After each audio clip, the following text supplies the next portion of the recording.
Eva, qu'est-ce qu'on regarde à la télé ce soir? Alors, beaucoup de choses. Plusieurs programmes méritent l'attention ce soir. Alors, à commencer par le documentaire diffusé sur France 5 à 20h55, Séropositif, le virus de la discrimination. C'est un film réalisé par notre confrère Olivier Delacroix qui consacrera d'ailleurs son émission à partir de 15h sur Europe 1 à ce thème du rejet et d'exclusion pour ces hommes et ces femmes séropositifs. Chaque témoignage est très fort, bouleversant, je vous le recommande vraiment. Et puis ce soir, l'événement média, c'est sur M6. La chaîne lance sa nouvelle série française adaptée d'un polar à succès de Michel Bussy, Un avion sans aile. Alors sans aile, c'est E2LE. En 1977, un avion s'écrase. Seule survivante de ce crash, c'est un bébé de 3 mois. Sauf que 2 familles vont réclamer cette petite fille. Une riche, l'autre est plus modeste. Et 20 ans plus tard, le policier qui était chargé de l'affaire est assassiné. La jeune femme rescapée décide d'enquêter.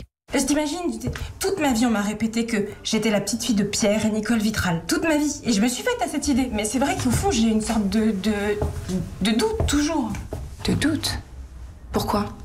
Mais parce que je les aime, tu vois. Mais c'est vrai que je me suis toujours sentie un peu différente, tu vois. C'est un polar porté par une très jolie distribution avec notamment Bruno Solo dans le rôle du flic, Pénélope Rose Lévesque, Yanis Lesper, Agnès Soral. Mais c'est un peu trop formaté. Ça mériterait des dialogues et surtout une mise en scène digne de ce nom. Les 2 premiers des 4 épisodes sont diffusés ce soir. Et puis si vous préférez la musique et les arts, c'est sur France 2 qu'il faut être avec le 2e numéro du Grand Échiquier en direct présenté par Anne-Sophie Lapix avec la venue notamment de Renaud Capuçon, Angèle, Jeanne Birkin, Vincent de Dienne et bien d'autres. Et la soirée va se poursuivre avec un documentaire réjouissant qui s'appelle Opéra Academy.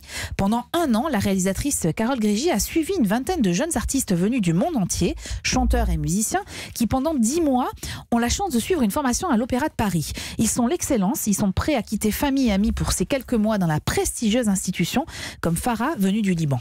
C'est ma vie, ce métier. Je trouve, je peux pas changer ça. On peut pas changer ça.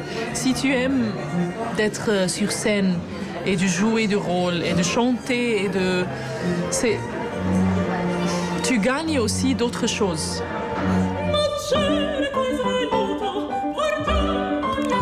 Ça s'appelle Opéra Academy et sincèrement je me suis demandé si derrière ces artistes il n'y avait pas une Nathalie Dessay ou le prochain Placido Domingo qui se cachait. C'est à voir ce soir à 23h35, c'était un peu tard, ou en replay. Mais c'est encore trop tard, dès que c'est de l'opéra c'est très tard. Mais oui, c'est en replay ou après, après le Grand Échiquier aussi, c'est pas mal.